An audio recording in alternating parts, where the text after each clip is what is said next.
નમસ્તે ખેડૂત મિત્રો, વીરકૃપા ઓટો કન્સલ્ટ સિદ્ધપુરમાં આપનું હાર્દિક સ્વાગત છે. આજે આપની માટે અમે મહિન્દ્રાનું યુઓ ટેક પ્લસ 405 ડીઆઈ લઈને આવ્યા છે. જેના મોડલની વાત કરીએ તો 2023નું મોડલ રહેવાનું છે. કન્ડિશન આપ જોઈ શકો છો, પેટી પેક કન્ડિશનમાં ટ્રેક્ટર નવું ટ્રેક્ટર આપને મળી રહેવાનું છે. આપણે ત્યાં ટ્રેક્ટરની વિશેષ વાત કરીએ તો પાવર સ્ટીરિંગમાં ટ્રેક્ટર રહેવાનું છે. ટ્રેક્ટર કંપની ટાયરમાં રહેવાનું છે. ટાયર આપ જોઈ શકો છો, 90% પ્લસ કંપની ટાયરમાં ટ્રેક્ટર રહેવાનું છે. કન્ડિશન આખું ઓરિજિનલ, કોઈ જગ્યાએ કોઈ સ્ક્રેચ નહીં, કોઈ ટચિંગ નહીં, આખું ઓરિજિનલ. સાથે સાથે આ ટ્રેક્ટરમાં પંજાબી કેનોપી પણ મળી રહેવાની છે. ટ્રેક્ટરમાં ઓઇલ બ્રેક મળી રહેવાનું છે. ટ્રેક્ટર JK સોના 1 કંપનીના ટાયર રહેવાના છે. આમાં ટાયર પર પણ આપ માર્કિંગ જોઈ શકો છો. 2023ના 7મા મહિનાના માર્કિંગ ટાયર પર આપણને જોવા મળી રહેશે. ટ્રેક્ટર આખું કંપની કન્ડિશન, કંપની ફિટેડ.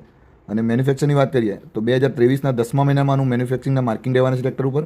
ડ્રાઈવરને ગરમીમાં ઠંડી હવા માટે પંખો પણ મળી રહેવાનો છે ટ્રેક્ટરમાં. અને વપરાશની વાત કરીએ તો માત્ર 760 કલાક ટ્રેક્ટરના ચાલુ રહેવાનું છે. તો જે પણ ખેડૂત મિત્રો ટ્રેક્ટર નવું ખરીદવાનું વિચારી રહ્યા હોય તેમના માટે એકદમ ઉત્તમ ટ્રેક્ટર છે. તો ફટાફટ ડિસ્પ્લે પર જે નંબર બતાવી રહ્યો છે એના પર WhatsApp પર મેસેજ કરી વધુ માહિતી મેળવી શકો છો. અને ફટાફટ વિડીયો સારો લાગ્યો તો આપણા મિત્રોને શેર કરજો. જય જવાન, જય કિસાન.